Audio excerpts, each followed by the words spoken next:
UP में बाहुबलियों का बल भले ही कम हुआ है, लेकिन जब मौसम चुनावी हो और एक एक वोट अहम हो तो तब बाहुबलियों के बल को भी आधार मिल जाता है। यूपी के दो बाहुबली धनंजय सिंह और राजा भैया आजकल चर्चाओं में हैं और एक बाहुबली ने बीजेपी को समर्थन का ऐलान किया तो दूसरे ने अपने आप को निष्पक्ष दिखाने की कोशिश की।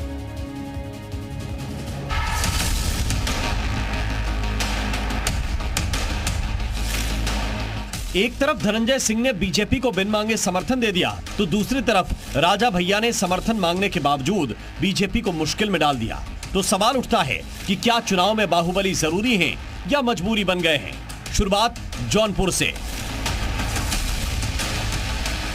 जीतेगा जौनपुर जीतेगी बीएसपी हैशटैग से शुरू हुई बाहुबली धनंजय सिंह की चुनावी यात्रा जीतेगा जौनपुर जीतेगी बीजेपी पर शिफ्ट हो गई है। जौनपुर में धनंजय सिंह ने बीजेपी को समर्थन का ऐलान कर दिया है। प्रदेश में एक अच्छी सरकार चल रही है, आप लोग भारतीय जनता पार्टी को वोट करें।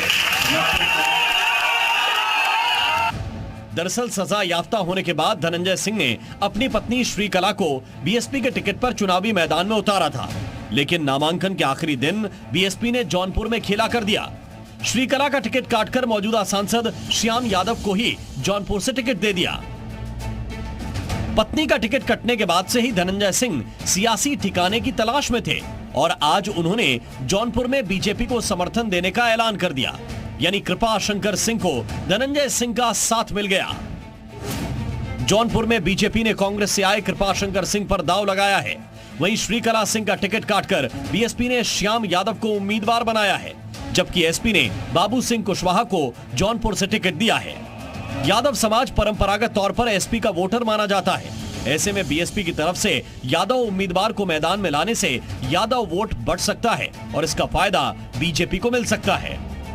अब यूपी के दूसरे बाहुबली राजा भैया का सियासी दांव देखिए। यूपी की सियासत में आज ये तस्वीरें चर्चा में हैं।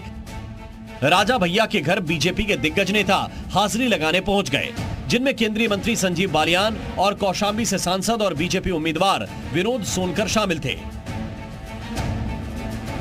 यूपी की कौशाम्बी लोकसभा सीट पर राजा भैया का सियासी दखल है।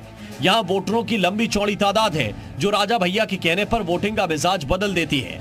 राजा भैया की इसी ताकत को भांपते हुए बीजेपी समर्थन की उम्मीद जता रही थी, लेकिन राजा भैया फिलहाल बीजेपी के साथ की बजाय मध्य मार्ग की तरफ जाते दिख रहे हैं और राजा भैया का यह मध्य मार्ग कौशाम्बी में बीजेपी को परेशान कर सकता है। कौशाम्बी लोकसभा में विधानसभा की 5 सीटें हैं। 2022 के विधानसभा चुनाव में 3 सीट समाजवादी खाते में गई थी। 2 सीट कुंडा और बाबागंज राजा भैया की पार्टी ने जीती थी। बीजेपी को एक भी सीट नहीं मिल पाई थी। एसपी और राजा भैया के संबंध फिलहाल अच्छे न हो, लेकिन इतिहास के पन्ने दोनों की करीबियों से भरे पड़े हैं और ऐसे में कौशाम्बी सीट पर राजा भैया के सस्पेंस से लग रहा है कि राजा भैया कहीं फिर से अखिलेश की साइकिल की सैर पर न निकल जाएं। ब्यूरो रिपोर्ट, जी मीडिया।